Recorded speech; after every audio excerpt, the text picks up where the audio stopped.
Vamos a hablar sobre las especialidades y sus especialidades. ¿Pudiste leer algo sobre eso, Dana?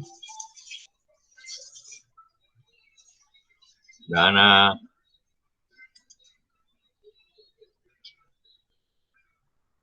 Bien.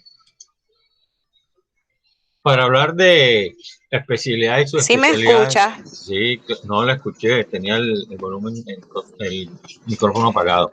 Que te pregunté que si habías leído sobre las especialidades y sus especialidades. Un poquito nada más, no mucho, la verdad. Okay. Entonces, para hablar de las especialidades ontológicas. Pronúnciame a mí para que ellos sepan que yo también estoy en el grupo. Especialidades ontológicas.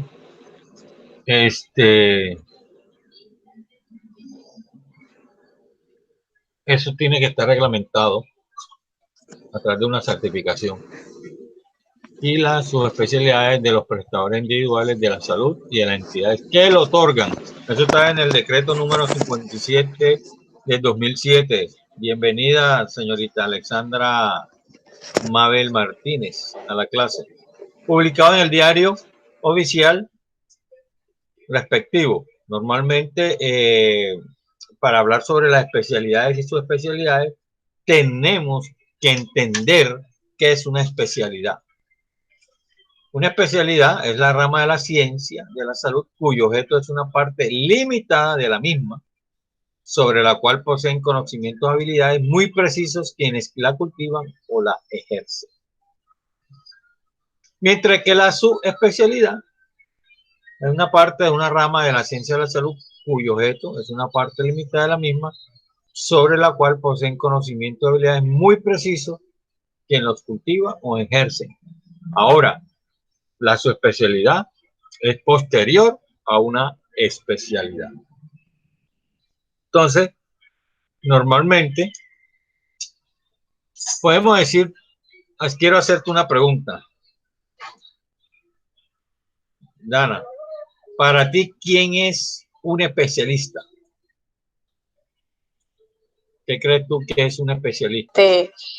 Para mí un especialista es alguien de pronto que se centra en estudiar una parte específica, una parte, ¿no? Exacto, pero ¿quién avala esa especialidad o esa subespecialidad?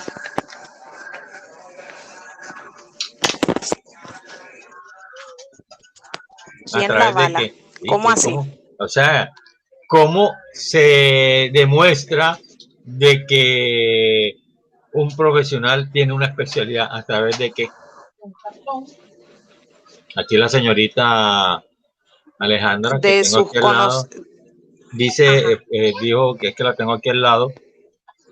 Ella es que ella es mi esposa y está estudiando esto, entonces me dice que a través de un título o grado académico, ¿ya?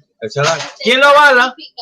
Una universidad. Entonces, igual como tú, cuando tú saliste de bachillerato, ¿quién avaló? ¿Cómo avala ese título de bachiller? A través de un cartón, ¿verdad? Pero ¿quién lo sustenta? El colegio donde estudiaste. Entonces, es lo mismo que una universidad, tanto en el pregrado como en el posgrado y en los magíster y en los demás títulos que se pueden adquirir. Bien. Normalmente existen muchas especialidades odontológicas. Algunas duran 3 años y otras duran 5 años. Eso depende de cómo es de la especialidad. Ahora, cuando un profesional especialista que él ha hecho por lo menos en México, Argentina, Brasil, es donde la mayoría de los odontólogos hacen sus especialidades. Nosotros lo hacemos aquí en Colombia. Pero aquellos que están en el extranjero, para poder ejercer esa especialidad, tiene que ir al Ministerio de Educación para presentar los papeles pertinentes y poderle darle el aval para poder ejercer la profesión aquí en esa especialización. En cambio, es diferente en Estados Unidos. En Estados Unidos usted puede llegar a ser bueno, en el caso de ustedes, de auxiliares en salud oral, es más fácil. Allá no necesita tanta prebenda como un odontólogo que vaya a trabajar allá con una especialización, tiene que estudiar o hacer un examen para poder ejercer la profesión. Aquí no, aquí mientras usted avale eso frente al Ministerio de Educación, ya usted se podrá ejercer esa profesión o esa especialidad que ha hecho en el extranjero. Bien, vamos a mencionar cuáles son y a grosso modo, y vamos a hablar de todas las especialidades y sus especialidades existentes. Entonces tenemos la primera, la cirugía y la traumatología bucofacial, que es la que yo ejerzo, la endodoncia, la imagenología, la implantología, la odontología legal, la odontopediatra, la ortodoncia, la patología oral, la periodoncia, la rehabilitación oral y salud pública. Esas son las especialidades en odontología. Ahora las subespecialidades tenemos la somatoprótesis. Entonces vamos a ir analizando cada una de las especialidades. Si no alcanzamos hoy, pues terminamos mañana. Bien, vamos a comenzar con la cirugía oral y maxilofacial. Dentro de la cirugía oral existen dos. Uno le dice cirugía menor, son aquellos que la ejerce el odontólogo. En esta estamos hablando de la cirugía oral. Sí. Y la maxilofacial. ¿Ya? Entonces hay que hacer una distinción entre la cirugía convencional, la cirugía oral menor, que solamente se dedica a hacer extracciones de dientes y raíces, restos radiculares, y en algunos casos, si tiene la habilidad, hacer la extracción de cordales o terceros molares, superiores o inferiores, o también en dientes impactados. Mientras que la cirugía maxilofacial, mientras que la primera es de índole clínico, es decir, se puede hacer en el consultorio. En cambio, la cirugía maxilofacial es de índole hospitalario, es decir, necesita hospitalización. Pero vamos a hablar qué es la cirugía. La cirugía se dedica al diagnóstico y tratamiento de las enfermedades, traumatismo y defectos de las piezas dentarias, de los maxilares y de los tejidos blandos adyacentes que requieren intervención quirúrgica. Tanto así que la especialidad más antigua dentro de la profesión odontológica es la cirugía. Pues obvio, porque antes, como decía ayer en la clase, el odontólogo, cuando en un tiempo llegaba cualquier dolorcito de muela, llegaban los padres y le decían al profesional, no, sáquele la pieza al niño o a la niña. Entonces, no sé, que la cirugía es la antigua, la rama más antigua en esta área de la odontología. Bien. Entonces, vamos a hacer una diferencia entre la cirugía bucal, la que acabo de mencionar, y la cirugía maxilofacial. Entonces, en la cirugía bucal solamente es la prevención, el estudio, diagnóstico y tratamiento médico quirúrgico de una patología infecciosa, de una tumoral benigna, de un traumatismo, de malformaciones, estructuras óseas y mucosas de la cavidad oral. En cambio, en la cirugía maxilofacial, básicamente es la reconstrucción de aquellas partes o estructuras óseas y mucosas de la boca para darle un mejor, arreglar una apariencia al paciente. Entonces, ¿cuáles serían esos estudios diagnósticos y tratamiento médico quirúrgico?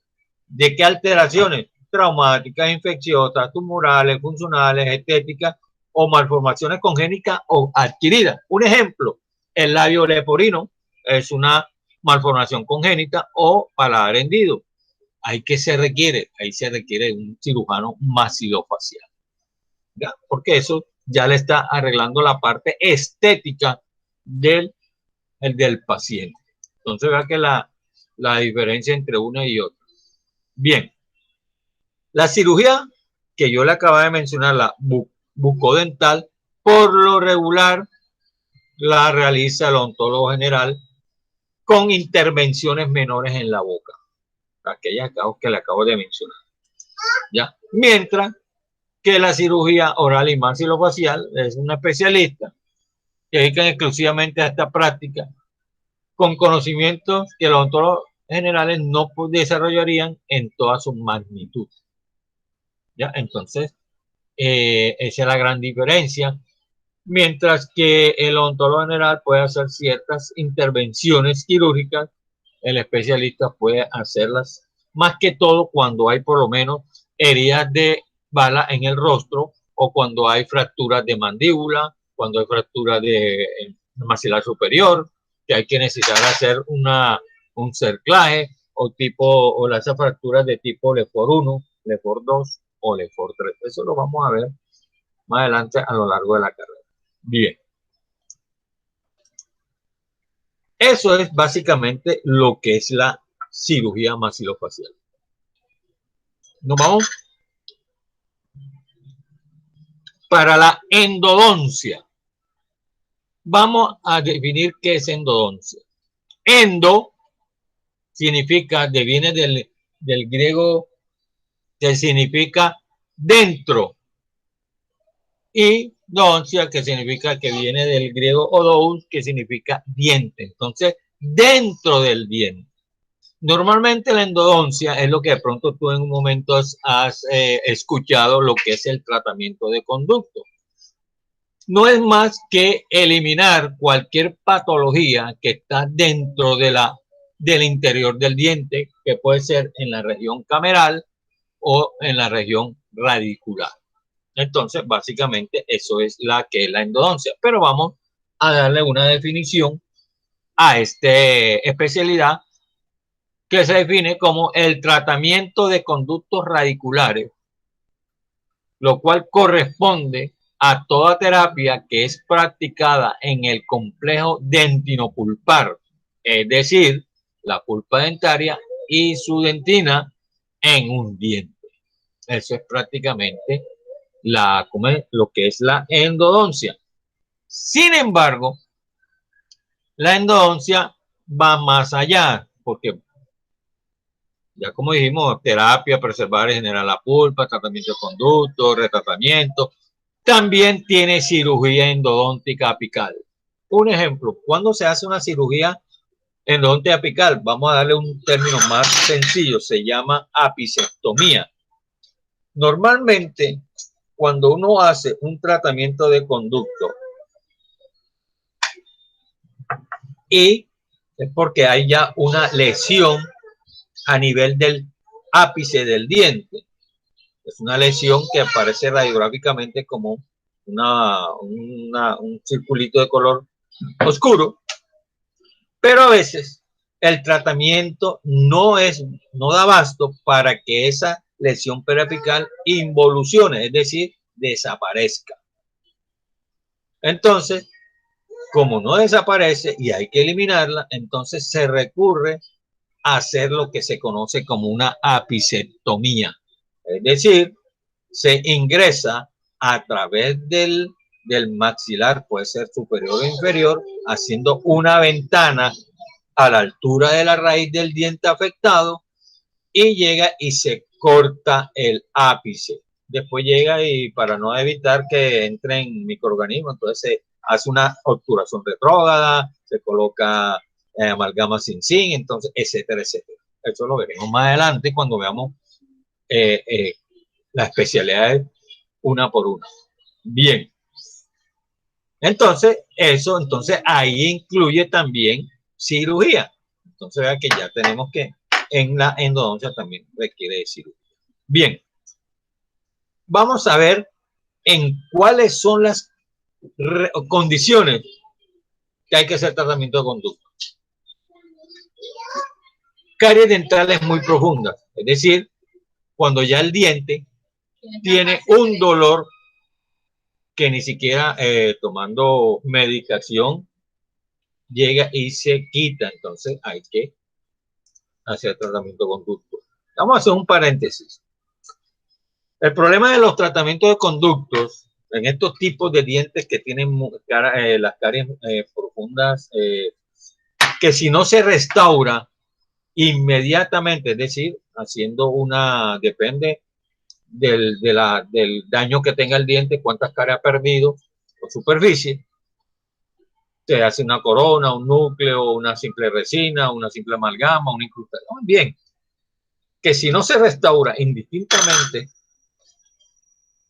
a medida que vaya pasando el tiempo, el diente se va debilitando más y se vuelve más susceptible a que se fracture. Ya que cuando un diente se le hace tratamiento de conducto, se le está eliminando el aporte sanguíneo y entonces al no llevar nutrientes al diente, sobre todo a la dentina y el esmalte que le dan la dureza, él se va fracturando. Y entonces cuando uno quiere ya restaurar, ya lo que hay son puros restos radiculares. ¿Ya? Entonces,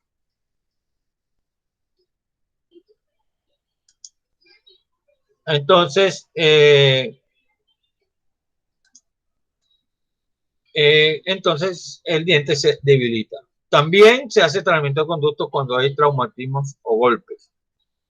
Si la pieza dental ha sido manipulada en distintos procedimientos odontológicos. Cuando hay una inflamación irreversible del tejido pulpar, una pulpitis, y cuando hay una necrosis del tejido pulpar. Pero también se pueden hacer endodoncias indicadas. Un ejemplo, cuando se vaya a hacer una rehabilitación o colocarse una prótesis fija. Yo particularmente soy enemigo de hacer, a menos que ya lo amerite, para hacer una prótesis, hacerle tratamiento de conducto al diente. La razón, cuando uno hace una prótesis y con el tiempo, porque normalmente una prótesis, cuando mucho, pues prestar en boca casi 12 años, cuando mucho, pero yo he tenido un paciente que acudió a sus y le duró 25 años. Actualmente estamos nuevamente cambiando las prótesis. ¿Qué sucede?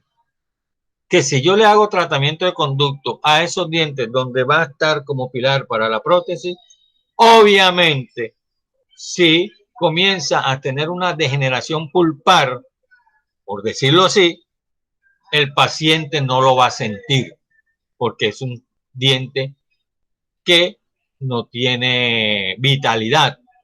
Y entonces puede que cuando se quiera bajar la prótesis, ya ese diente esté totalmente destruido. En cambio, si tiene vitalidad y la prótesis pasaron 10 años y comienza el paciente a sentir dolor, uno procede inmediatamente a bajar la prótesis para darle solución a ese problema. Mientras que no tenga sensibilidad o vitalidad, pues difícilmente vamos a saber si el paciente está teniendo problemas con esa prótesis. No, entonces es muy particular. Ya le dije, a menos que sea necesario, yo hago el tratamiento de conducto en ese sentido. ¿Cuáles son los objetivos de la endodoncia? O sea, de hacer tratamiento de conductos en los dientes. Limpiar el sistema de conductos radiculares, la obturación del conducto, conseguir el sellado del tercio y conseguir un cierre biológico. Bien, en el cuestión de conseguir un cierre biológico, significa que cuando un tratamiento de conducto no es terminado, obviamente ese canal radicular se llena de bacterias, porque recuerde que la boca de nosotros es un nido de bacterias, hay generalmente 200 o 300 especies, se van intruyendo dentro de ese conducto, llenan el ápice, se desarrollan y pueden generar una inflamación purulenta. Entonces, por eso es necesario obturar el diente o los raíces del diente para evitar una infección posterior. Bien. Dentro de la endodoncia tiene unos pasos, que se lo voy a decir brevemente. Cuando uno hace un tratamiento de conducto, lo más importante que uno tiene que tener es una radiografía, ya sea periapical o ya sea panorámica. Dentro de esa, el primer paso es tomar la distancia a la cual se va a hacer el tratamiento de conducto que tiene una raíz, usando un punto de referencia y lo que uno dice medida de trabajo. Después llega, se hace, se van colocando una que otra lima, se van limpiando, se va ampliando, se toma nuevamente una radiografía con el material con que se va a obturar y posteriormente se obtura. Cuando veamos materiales dentales, ingresaremos, ahondaremos en ese tema. Vamos a hablar sobre la imagenología. Si descomponemos la palabra imagen, ya sabemos que es una imagen, y logía, que viene del griego logos, que significa estudio de las imágenes. En ese caso, el especialista en imágenes dentro de la odontología sería el radiólogo bucal, ¿ya? El que llega y toma la radiografía y hace un análisis retrospectivo de la misma para decirle al paciente qué es lo que tiene. Normalmente, dentro de esa radiografía, o también tenemos cuando se usan no solamente radiografía, sino también cuando se hacen imágenes en 3D, o sino cuando se hacen por lo menos un TAC, o sea, una tomografía axial computarizada, también ese odontólogo especialista en imagenología puede determinar qué tipo de problema tiene ese paciente.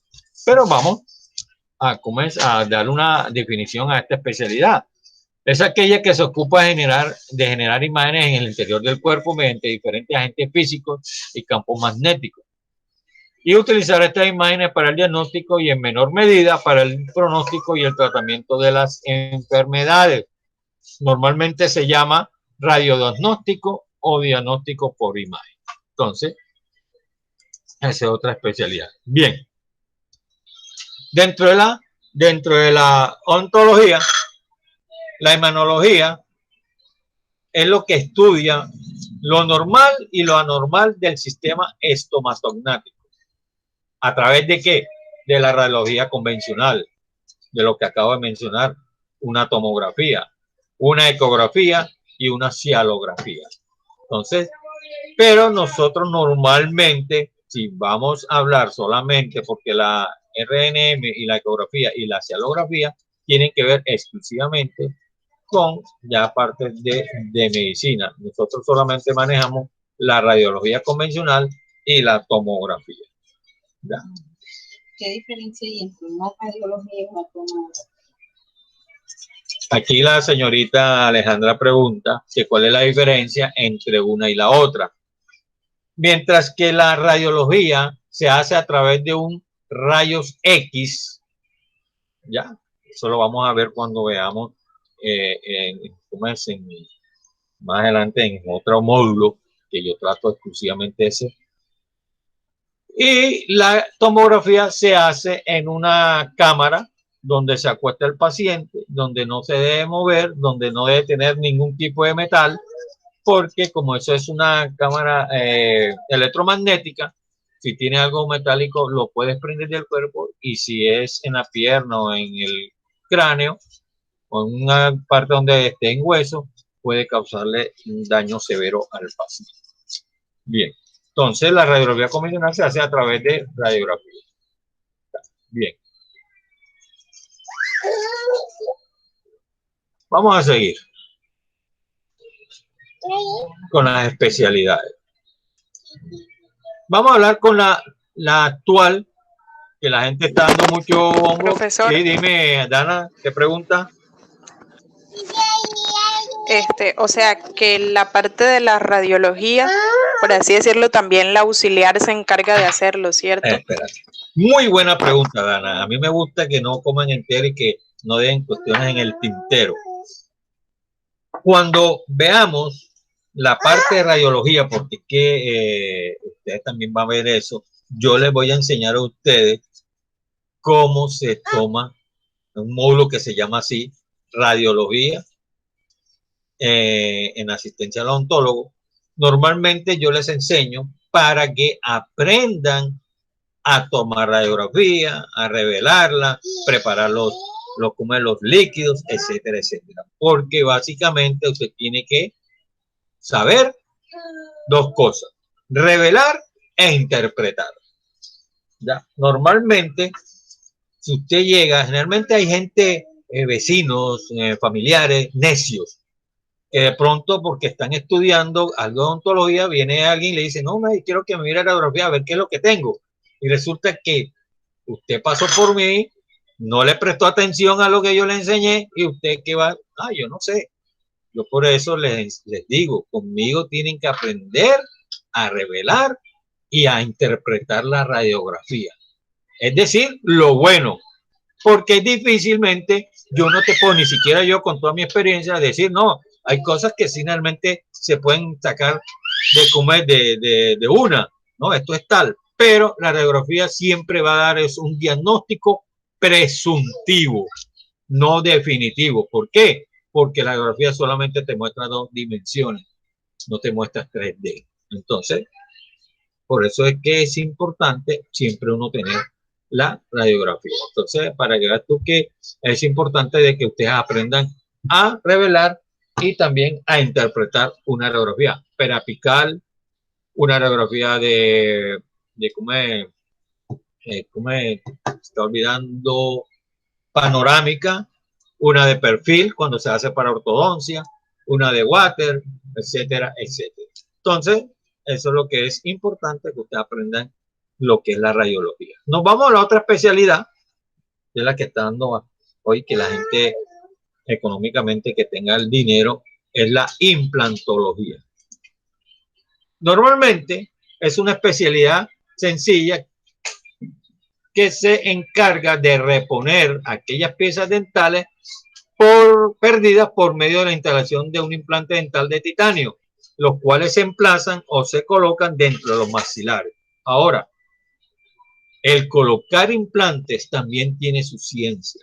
Si un implante es mal colocado, irremediablemente se saldrá del alveolo dental que se ha formado dentro de ese hueso. ¿Ya? Entonces. O sea, los implantes no son lo mismo que la prótesis. No. Las prótesis, vamos a hacer un paréntesis, ya que tú preguntas, Dana. Vamos a hacer un paréntesis. Los implantes son aquellos elementos como unos clavitos, los cuales se atornillan dentro del hueso, y encima de esos implantes sí se colocan las coronas, mientras que las prótesis fijas se hacen sobre los dientes naturales remanentes, es decir, aquellos dientes que se han podido salvar y que tienen espacio dentro, y entonces se hace ahí la prótesis. En cambio, en un implante no, el implante llega, se coloca, se deja un tiempo y después se colocan las coronas respectivas. Entonces son cosas muy iguales. En la prótesis fija se utiliza diente remanente, es decir, las raíces y parte de la corona. Y en los implantes se coloca corona, pero usando un sistema que va emplazado dentro del hueso. Bien. Esos implantes son pequeños tornillos cilíndricos que se colocan en los maxilares. No crea. Yo por ahí monté un video el año pasado sobre implantología, porque yo hice un seminario sobre la realidad de la implantología. Resulta de que un paciente se mandó a sacar todos sus dientes naturales, no que tuviera una enfermedad periodontal ni nada, para colocarse implantes. No sé qué locura fue esa que hizo ese paciente, pero en ese video se muestra claramente cómo ese paciente se le extraen piezas dentales sanas. ¿Ya? Por eso es que el implante igual tiene su ciencia. Bien. Normalmente los implantes son pequeños tornillos que yo les dije que se colocan entre los dientes. Ahora, hablar sobre la implantología en este momento, porque estamos hablando de especialidades, eso tendríamos que verlo en el módulo especialmente que tiene su nombre dentro de esas áreas, porque es necesario tener en cuenta muchos detalles en el momento de colocar ese implante. Nos vamos a otra especialidad que se llama la odontología legal. ¿Ya? La odontología legal tiene que ver básicamente, o si no, tiene otro nombre, la odontología forense. La odontología forense es lo más bonito que hay. Bueno, por lo menos aparte de la cirugía, para mí la odontología forense. La realidad es porque cuando un paciente fallece, supongamos y se quema, que usted sabe que lo único que se preserva son los dientes. Por eso es que cuando una persona se crema tiene que meterse a un horno bien alto en llama para poder deshacerse de los dientes. Entonces la odontología forense es lo mejor que hay. Bien, entonces está destinada a la formación de odontólogos especialistas en las determinaciones causales de lesiones pertinentes en sus entes vivos o en cadáveres producidos por mala praxis, accidentes o traumatismos y agresiones. ¿Qué es mala praxis? Viene del latín, que significa mala práctica. Entonces, normalmente cuando hay esa cuestión es lo que yo le acabo de decir en vivo, que significa que de pronto un paciente ha sido golpeado, entonces el odontólogo forense se estudia el caso del paciente y toma las respectivas fotos para llevarlo a un caso, si en el caso que hay una demanda. Ahora, en cuestiones de cadáveres, cuando un paciente no se puede identificar, la única manera de identificar un cadáver que no tenga, por lo menos que no haya perdido sus huellas dactilares en casos de quemado, es a través de una radiografía dental. Por eso es importante que el odontólogo, indistintamente, cualquiera que sea la especialidad, deba tener en su cartera o en su historia de ese paciente una radiografía panorámica. Así no la vaya a utilizar, pero sí por efectos legales, ¿ya? Y forenses. Bien. Tenemos también que la odontología legal o forense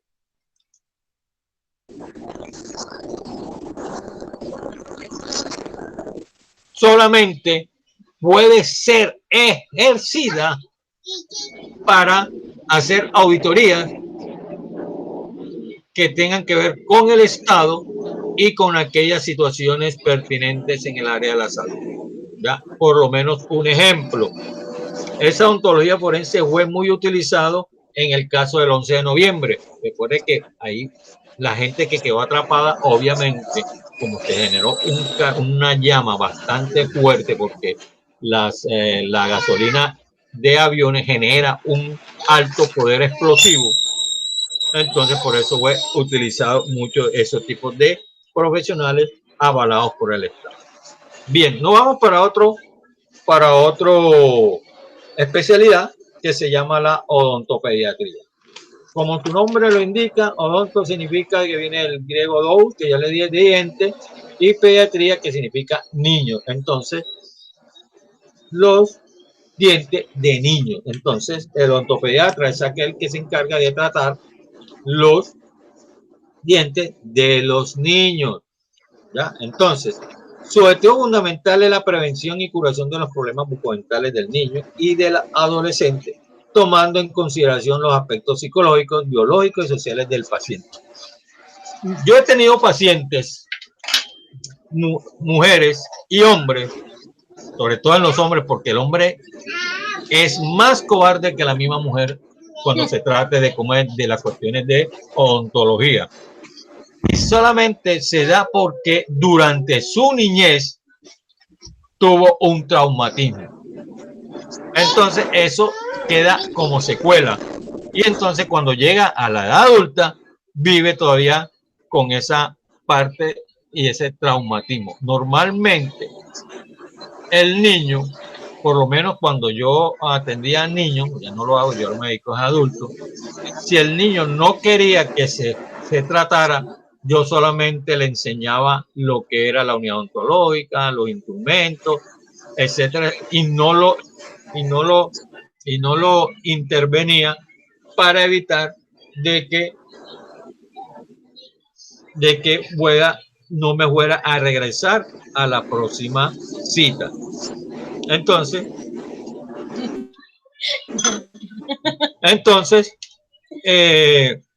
al siguiente, entonces le ponía por lo menos el espejo, le decía, le jugaba con la jeringa triple, le echaba aire, lo ponía que jugara con las cuestiones de la unidad para que él generara confianza y así regresara a la próxima cita sin ningún problema. ¿Ya? Normalmente uno atiende a niños menores de 12 años, ¿ya? Es decir, en aquellos momentos en que posee los dos tipos de dentición, la temporal completa y la dentición permanente, es decir, tiene una dentición mixta. También el ortopediatra se encarga de detectar posibles anomalías en la posición de los maxilares, en los dientes para remitir la ortodoncia. El ortopediatra hace ortopedia, es decir,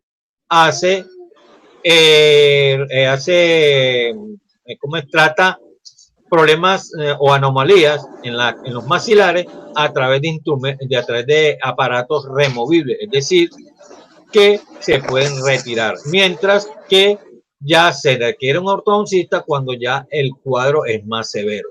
¿Ya? Entonces, eso se hace la remisión. Bien, bueno, vamos a la ortodoncia. Yo creo que eso sí tú sabes que puede ser la ortodoncia, colocar brackets, poner los dientes en su posición, etcétera. Pero es que hay un problema. Normalmente hoy el paciente busca cualquier calanchín. Uno debe hacerse la ortodoncia con un especialista, no con un odontólogo general, no con un técnico dental, porque un mal movimiento en el ápice de los dientes y esos dientes se le quedan a usted en la mano. A mí me han dicho, amigos, que si yo coloco brackets, yo puedo colocar los brackets, pero no puedo hacer movimiento de brackets porque esa no es mi especialidad. Entonces yo no me puedo meterme en algo que, aunque idealmente trabajé con una ortodoncista durante 3 años, yo sigo mandándole mis pacientes, así que necesitan, los remito a ella. ¿Por qué? Porque es que esa no es mi especialidad. Entonces, hay que tener en cuenta de que hay gente que por ahorrarse unos pesos llega y se coloca sus dientes en las manos de alguien que no esté avalado por su especialidad. Bien. Entonces en la ortodoncia. Profesor. Sí, dime, Dana. La escucho. El ortodoncista también maneja todo el tema de las maloclusiones y eso. Todo eso lo maneja el ortodoncista. Por eso te le iba a decir, se encarga de estudio, prevención, diagnóstico, tratamiento de las anomalías de forma, posición de los dientes, la relación entre ellos y las funciones estructurales dentro maxilofacial.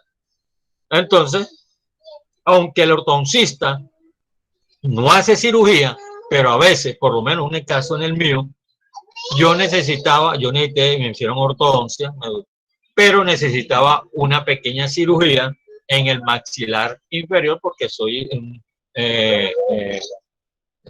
mi maxilar inferior es un poco pequeño, pero había que someterme a una cirugía general, o sea, con anestesia general, y obviamente yo dije que no, porque al fin y al cabo en ese momento no era tan avanzado, imagínate, hace casi 30 años como es ahora. Igual, ya yo tengo edad, yo para que me voy a someter a eso, ya tengo hijas que afortunadamente no salieron con ese problema. ¿Ya? Bien, entonces la ortodoncia es una aparatología que puede ser tanto fija como removible, pero se llama ortopedia. Bien. Dentro de esa ortodoncia existen los brackets inteligente, los braques invisibles, es decir, que son estéticos, o sea, de cerámica, que no saben, en fin, ya eso es una cuestión muy diferente. Entonces, la ortodoncia sirve para corregir cualquier problema o anomalía de la malposición de los dientes y de la maloclusión.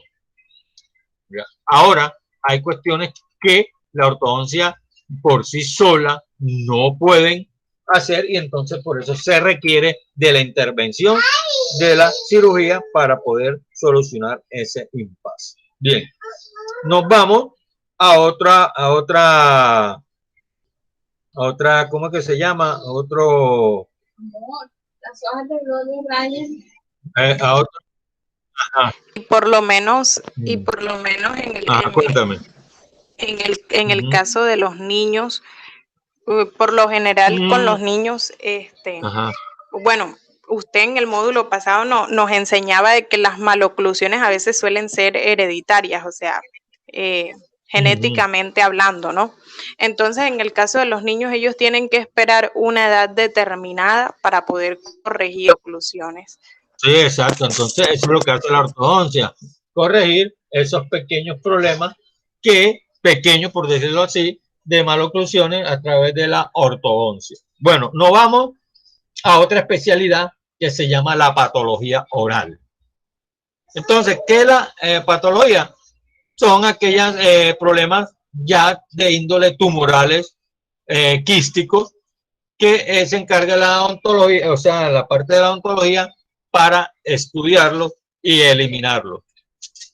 Vamos antes de continuar, ¿qué es la diferencia entre un quiste y un tumor? El quiste normalmente está delimitado, es decir, está encapsulado y normalmente interiormente el quiste es... Disculpe, no lo escuché. ¿Cómo se llama esta especialidad? Patología oral. ¿Cómo se llama la especialidad? Patología oral. ¿Qué sucede? Que la diferencia entre un quiste y un tumor es, primero, que los quistes son expansivos, es decir, cogen y por lo menos si están al lado de una raíz, lo que hacen es mover la raíz, mientras que los tumores son invasivos, es decir, van causando reabsorción de la raíz donde se encuentre ese tumor. Por eso cuando le decía yo anteriormente cuestiones de radiología, que usted puede determinar si es un quiste, indistintamente no puede dar un nombre porque pues hay muchas clases de quistes y muchas clases de tumores, pero sí puede ¿cómo es? Determinar la diferencia entre ese quiste y ese tumor que usted ve en esa radiografía, simplemente porque el quiste es expansivo mientras que el tumor es invasivo, es decir, causa destrucción. Entonces, vamos a darle una definición a esta especialidad. Es una rama de la odontología que se encarga de la naturaleza, identificación y tratamiento de las alteraciones y enfermedades localizadas en la cavidad oral, en el maxilar superior, en el maxilar inferior o mandíbula y en los órganos dentarios, e igualmente las relaciones que éstas guardan con los problemas sistémicos. También es una ciencia que estudia las causas, los procesos y efectos de las enfermedades que se aquejan al complejo oral y maxilofacial. La práctica de la patología bucal incluye investigación, diagnóstico, que se usan normalmente usando exámenes clínicos, radiográficos, microscópicos y bioquímicos para determinar cómo se va a manejar esa entidad patológica. Entonces, normalmente, cuando se hagan los seminarios los invito a que hagan los seminarios porque esa es una rama muy bonita y usted puede conocer lo que es una patología oral. Normalmente, ¿por qué? Porque a veces hay enfermedades sistémicas, un ejemplo, como es la hepatitis B, que tiene manifestación a nivel oral a través de unas pequeñas manchas que se fueron de color amarillo, que se fijan o se notan en el paladar. Usted, de pronto, si el paciente no le dice la verdad en el momento de hacer la historia y mira que ha sufrido en un momento tiene hepatitis, usted lo puede decir y anotar en la historia de que tiene hepatitis porque ve una entidad de eso o llama a su jefe, a un odontólogo, y le muestra a ver si está de acuerdo con eso. Entonces hay enfermedades sistémicas como el VIH, la hepatitis B, la leucemia, la diabetes, etcétera, que tienen manifestación clínica oral. Bien, nos vamos para la periodoncia. Vamos a desprender la palabra periodoncia. Perio, que significa alrededor, y doncia, que viene de odou, que significa diente. Entonces, alrededor del diente. Básicamente, la periodoncia estudia lo que es el soporte, la protección y la fijación de los elementos estructurales que mantiene el diente fijo al maxilar. Entonces, normalmente la periodoncia es una especialidad donde estudia la prevención, diagnóstico, tratamiento, perdón, de las enfermedades y condiciones que afectan los tejidos que dan soporte a los órganos dentarios o a las estructuras que las sustituyen y el mantenimiento de la salud, función y estética de estas estructuras y tejidos. Normalmente, para ponerlo así de manera sencilla, cuando hay un problema de la encía, que hay un problema de gingivitis, entonces se hace una higiene, un detartraje, o si no, en el caso de una cirugía, cuando se hace por lo menos un injerto pediculado, etcétera, etcétera, etcétera. ¿Ya? Bien. Normalmente, para hablar algo sobre la encía,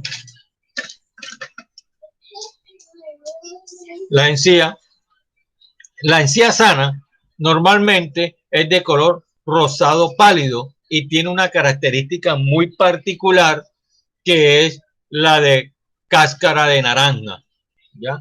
Entonces, ¿qué sucede? Que, un momentico.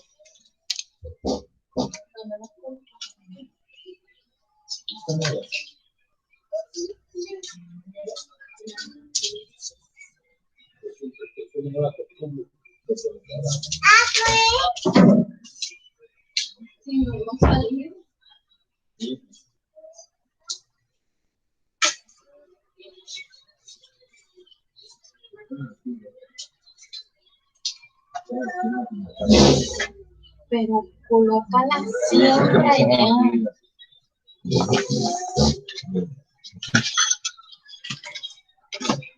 Mira a ver si está en el pantalón.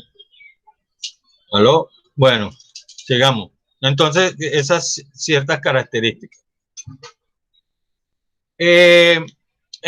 También, ¿qué es lo que trata la periodoncia? Es las enfermedades periodontales. Ya. La pantalón no está. ¿Quién es el pantalón? Entonces, Pero si ayer después salí. tenemos también que la enfermedad periodontal es una infección bacteriana de la encía que destruye la fibra de inserción y el hueso de soporte que mantiene los dientes a la boca. ¿No? Bien. Igualmente, la periodoncia trata la gingivitis, los problemas de hueso alveolar, como que los dientes se aflojan, etcétera, y también tiene cirugía. Normalmente hay muchas cirugías para restablecer el tejido sano del diente. Bien. ¿No vamos? Bueno, vamos a dar hasta el día de hoy aquí. Mañana seguimos con las demás especialidades que tienen que ver con la odontología.